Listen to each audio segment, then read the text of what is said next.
All right, good morning. Welcome to our first webinar for eVAL 2.0. This webinar is going to cover self-assessments, and it's just one of many webinars that will cover all of the new features in eVAL 2.0. So if you're new to eVAL, eVAL is a free tool available to all school districts, all teachers and principals to help them with the TPEP process. It's not mandatory, and I can say that this version of eVAL has come a long ways from last year in the first version of eVAL and has a lot of new features. I think that you'll find this tool very easy to use and effective and allows you to get through the evaluation observation process a lot better than it used to. So my name is Pete Phillips, Technology Director here at North Central ESD.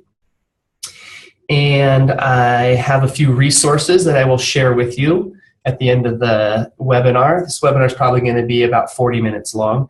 I want to let you know that I have a user's guide that is available to download, a user's guide for using eVAL 2.0 as a teacher, a principal, a district administrator, all of the roles that are available in eVAL. Also, these webinars will be recorded and you can watch them at any time. I'll show you where that's at as we get to the end of this webinar as well.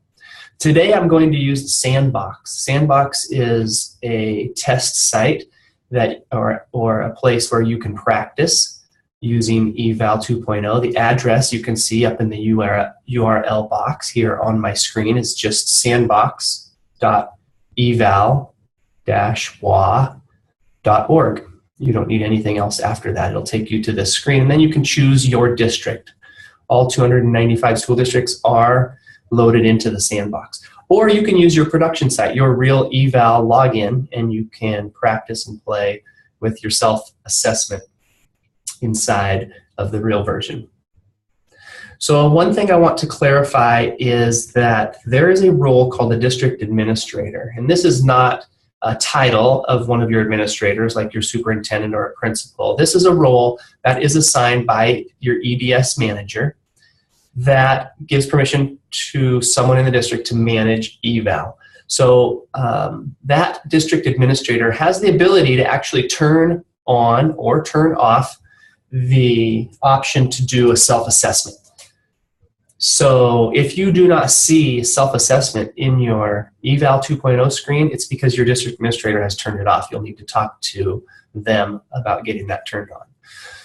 So let's jump in. The eVAL system, the self-assessment, is available to anyone being evaluated, including teachers, vice principals, principals. So depending on the selected framework, the self-assessment may be the first task carried out by a teacher when logging into eVAL. So I'm going to log in. I'm logging into this district, into school 1 of this district, and I'm going to log in as teacher A. We're going to jump from teacher A over to Principal A during this webinar so I can show you what a self-assessment looks like on both sides, as a principal and as a teacher.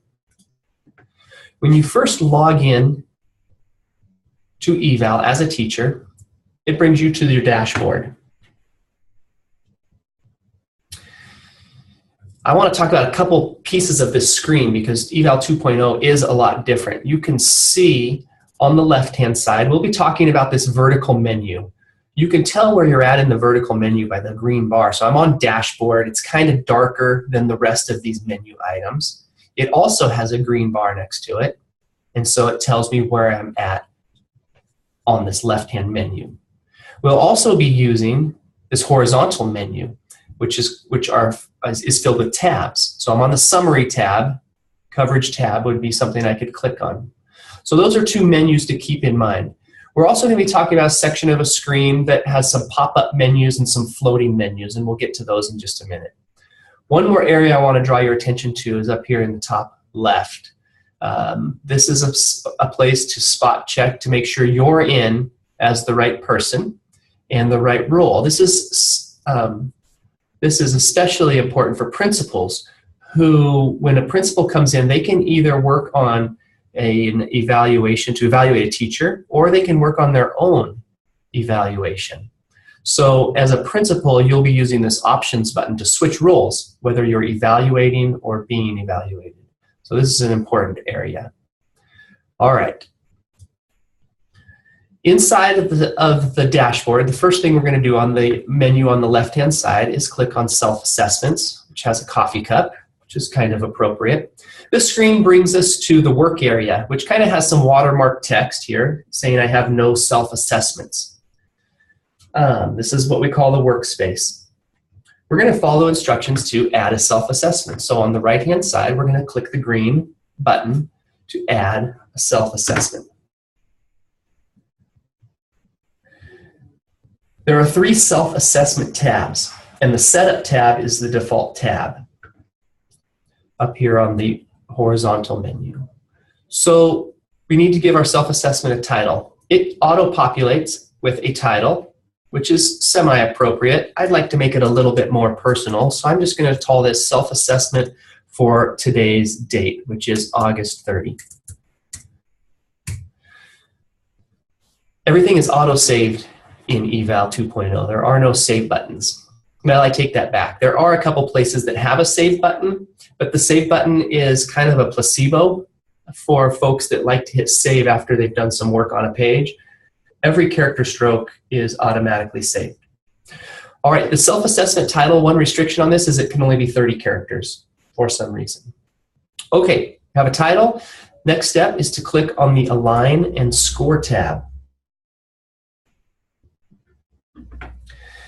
The rubric navigator will appear on the right side, and we're looking at the evidence view within this rubric navigator. So this is one of those floating windows I was talking about earlier. I also want to point out in the top right-hand corner, this district is a cell district. I can choose the view that I'm looking at my rubric in. I can choose the instructional view or the state view. We're going to work in the instructional view for today. What we're looking at in the rubric navigator is the first domain or dimension will be expanded to display the components. So the first domain or dimension is purpose. It has 5 components under it. Clicking on the domain or the dimension itself will collapse that domain. Clicking on it again will expand that domain to list the components. If you'd rather see the state view of the cell framework, you can simply change that at the top in the dropdown. Click on the box on the left-hand side under Purpose that says Show Rubrics. To do this, or when you do this, you can have visible the rubric alignment. So to assess yourself, we do a self-assessment at the component level. So we're going to click on the first component, P1, in the rubric navigator. When we do that, component P1 is displayed on the left side with the rubric alignment so that we can see exactly where we fit in here. So we're going to use these descriptions in the rubric to assess ourselves at each component.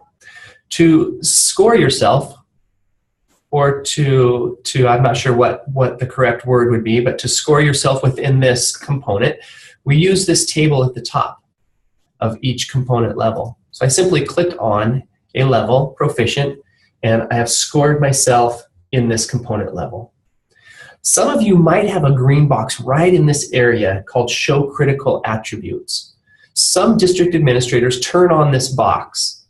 And what that does is it allows the district to display critical attributes of your framework so that it will help you make your selection a little bit easier.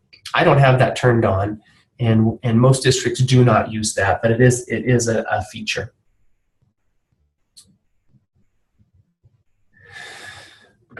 So when I'm done scoring myself at the component level of P1, I move to P2. And I again grade my self-assessment, moving to P3, P4, and for the sake of time, I'm just going to click through these. So now I've scored myself at all 5 component levels for the first domain or dimension. To track your self-assessment, you can click on the Performance tab within the rubric navigator over here on the right-hand side. When I click Performance, the view changes to show me what I have finished so far. For the sake of time, I'm going to score myself in the rest of this domain. After you're done scoring yourself at each component level, and you switch to Performance View in the Rubric Navigator, click one more time to expand the components, and you'll be able to see that I have scored myself under each level. Now, one area that we didn't talk about was the ability to summatively score each of these domain dimensions. To do that, I'm going to move back up to Purpose and expand Purpose. I can see that I have scored all of the component levels, but I haven't scored Purpose in its entirety. To do that, I simply click on the Purpose, and I can give a summative score to myself for that domain component. At the completion of this, you have the option to share your self-assessment. But before we do that, we're going to talk about adding evidence or adding artifacts. So in the top right, here is the share self-assessment with your administrator, with your principal. We're not going to click here yet. We're going to come over here to the menu, and we're going to click on the next tab called Artifacts. You'll notice that there are no artifacts linked to this self-assessment. So we need to follow the instructions to add in artifacts. Adding artifacts can be found on page 60 if you're following along in the user's guide. So to add an artifact, and artifacts again are for teachers and principals. Both can add artifacts and align them to the rubrics and include them in their evidence packages. We'll talk more about evidence packages in a separate webinar. So eVAL can handle the following types of artifacts. It can be files on your computer, links to websites, a professional practice, or simply a written narrative or a description of some evidence. So we're looking at the Artifacts tab in the Self-Assessment. This is not where we add artifacts. On the menu, on the left-hand side, right underneath Dashboard, is an Artifacts menu. So we click on the menu of Artifacts, and you can see here again in the workspace, there are no artifacts. To add a new artifact, simply click on the green Add Artifact button. The Edit Artifact workspace appears. Here we can add a title for our artifact, which is auto-populated. We can attach an artifact, and we can use the checklist to create an artifact if we don't have anything created over on the right-hand side.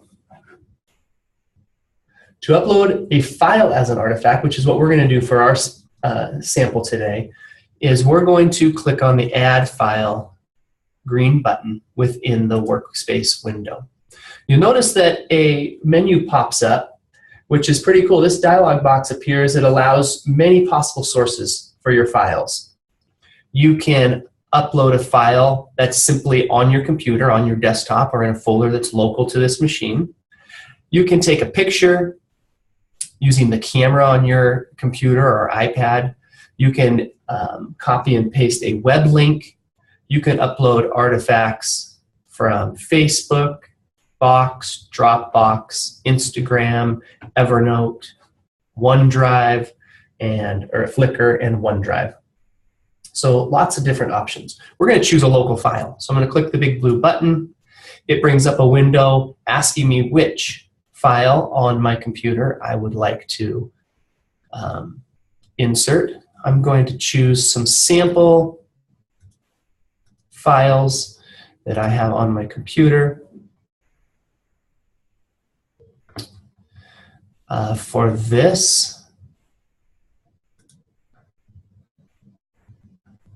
actually in the wrong spot. I have a different one. I have a floor plan of my classroom that I would like to use as an artifact. It's simply a JPEG. I click on it and hit OK, and it brings me back to the eVAL window. So now I can edit this artifact. I'm going to rename the title of my artifact, and it will be my classroom floor plan. I have the file right here and an optional friendly name.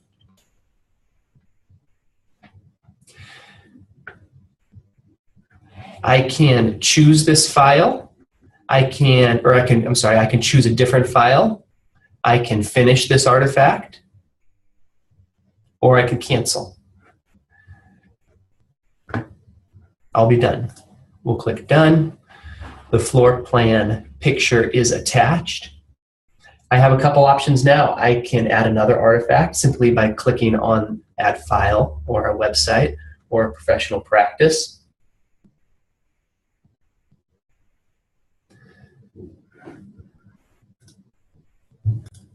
Or I can continue on with this artifact. So you'll see a new window has popped up. A new section will appear in the Edit Artifact workspace. It's called the Rubric Component Alignment.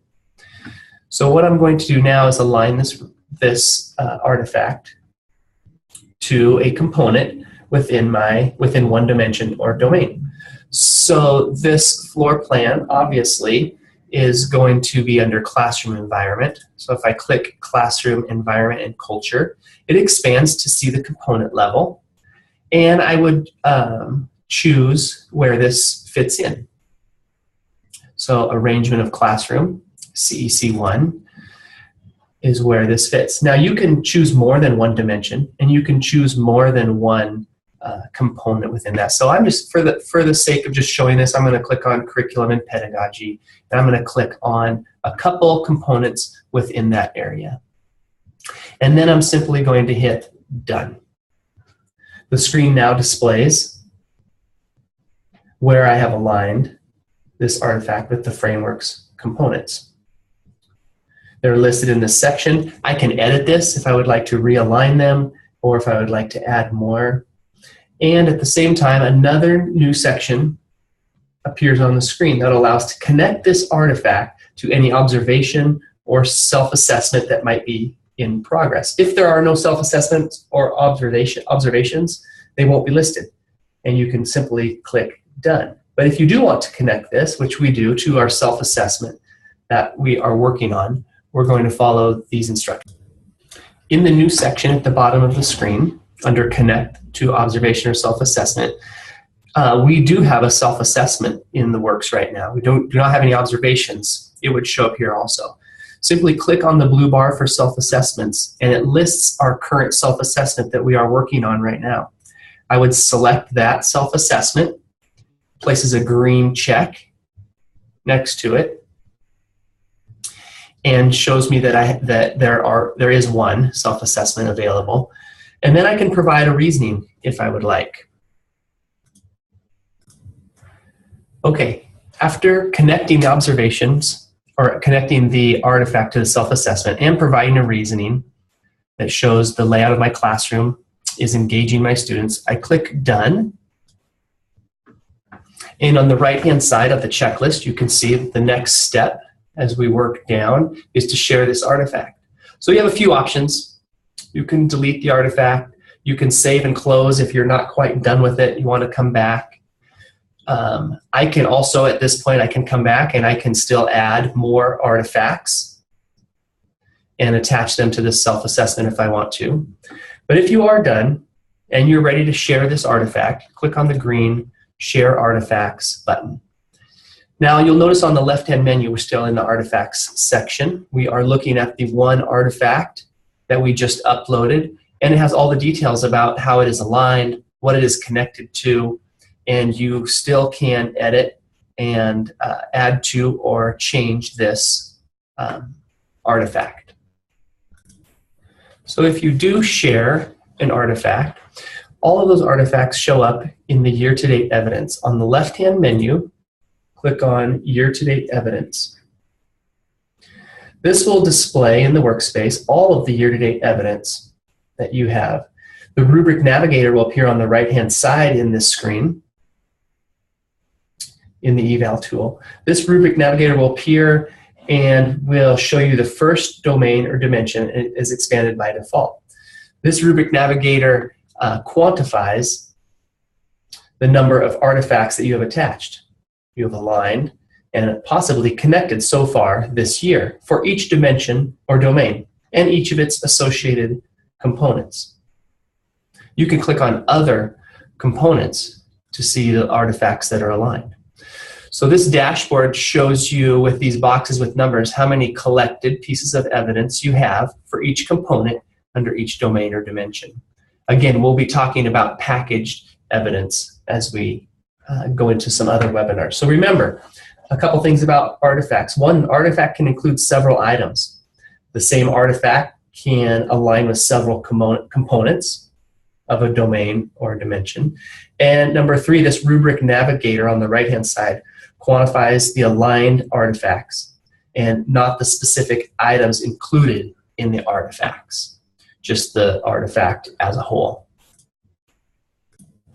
Okay, from here we're going to jump back into our self-assessment. So on the left-hand menu, we're going to click on the coffee cup, self-assessment.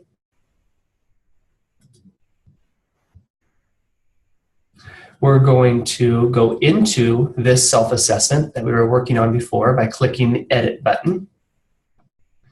And we're going to fast forward across the tabs at the top to where we ended up, which was artifacts. If you remember correctly, when we hit artifacts, before we uploaded that artifact, this was empty. Now, that artifact that we uploaded and created and shared and tied to this self-assessment is listed and summarized in the workspace of the Artifacts tab within your self-assessment that we are creating. Here you can view that artifact and do a few more things within it. We're going to click one more time on the Align and Score tab on the left-hand side. And in the rubric navigator on the right, you'll notice a couple things have changed. We are now seeing a display of the number of artifacts that have been collected for each domain dimension and for each component as well. So we have aligned a piece of, or an artifact at the curriculum and pedagogy level, and it has been aligned to CP2 and CP4, as well as in classroom environment and culture. Remember, we aligned it to a single component within there. This took place at the artifact level when they were linked to this specific assessment. Okay, we are now done with our self-assessment. If you're ready to share this self-assessment, we simply click on the Share Self-Assessment green button in the top right corner. Once you share your self-assessment with your principal, three things happen. One, the green Share Self-Assessment button turns to a button called Shared. The artifact will be listed in the Workspace for Artifacts menu on the left side of the eVAL window over here. And the artifact will be quantified in the rubric navigator that appears in the year-to-date menu, which we looked at previously. It will be quantified in the domain and dimension and the component that it was aligned to. Now we're going to jump over and look at the self-assessment from a principal's view. So what does a principal see when they log in? I am using two different browsers, so I'm in Chrome right now. I'm going to switch over to Safari. That allows me to be in the tool as two different people at exactly the same time. So it looks a little bit different. I'm in Safari, in my Safari browser now. But you'll notice up here in the top left corner, I am logged in as Principal A in Lake Chelan School District in school number 1, which is where my teacher is. So my teacher 1 in school 1, I'm sorry, my teacher A in school 1 has been assigned to this principal. So at the very beginning, I talked about how a principal needs to make sure they are logged in as the correct role. So your login is actually the same. What you can do as a principal is you can click this Options button. And when you do that, it gives you some details, but this is where you can change your work area to prepare for your evaluation or to evaluate teachers, which is where we want to be. So what I'm looking at is a dashboard of all the teachers assigned to me as a principal. We're specifically working on teacher A, so I'm going to select evaluating teacher A, and my dashboard changes to just that teacher. Now, since I have logged in, again, there are some things that Teacher A has done. So I get these new boxes that show up. So this is a great feature for the principal to be able to jump into Teacher A. I've been in here before and I've looked at some things maybe for Teacher A. Maybe we've started an observation, but this will let me know that there are some new things that are happening with this teacher. So we have the same menu across on the left-hand side vertically. I want to focus on the tabs going across the menu, the horizontal menu. So we're going to move from Teacher A, we're going to click to Yearly Status. And we'll choose All Teachers.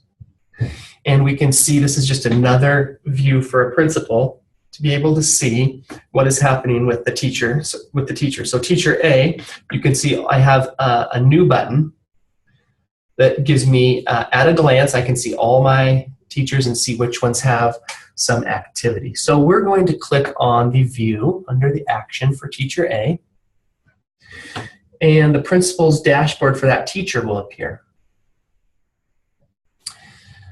Similar to where we just were on our tab. Notice we moved back to Teacher A tab.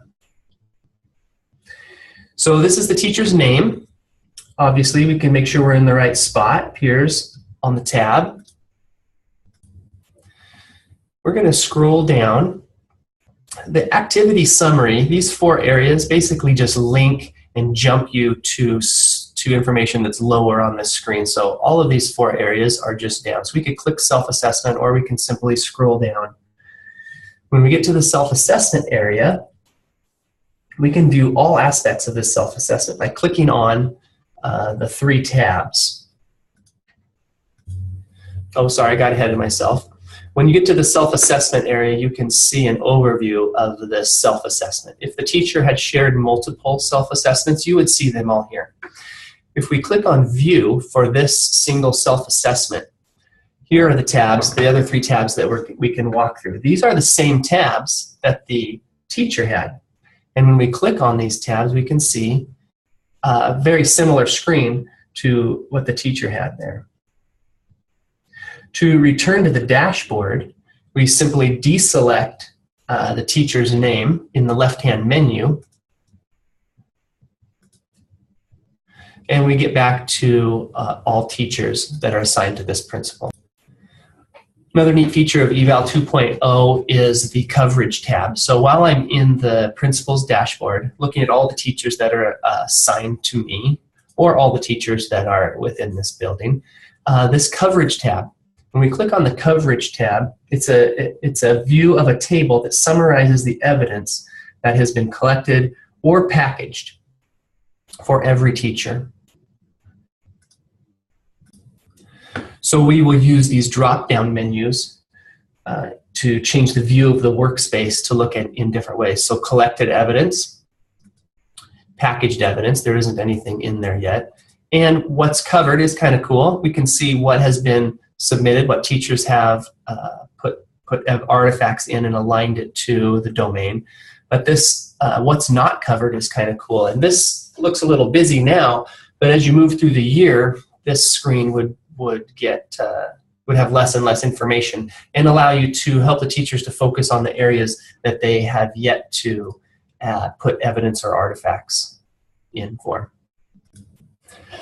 Okay, that's everything I wanted to get through on the self-assessment. I want to switch screens here. Let me jump back to my other browser, take you to a page. This is the page that I mentioned at the beginning.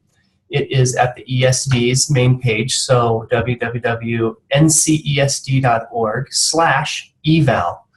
On this page, you can see all of the trainings that we have coming up. We have 3 on-site trainings that are outlined here out in a few districts. We also have some webinars that are coming up. As you scroll down, you'll see those topics. And then at the very bottom left, you will see under eVAL support documents, the eVAL 2.0 user's guide that I talked about and referenced at the very beginning. If you have any questions, please feel free to email me, give me a call. My information is on this eVAL page at the ESD website. Good luck, and hope to see you at our next webinar.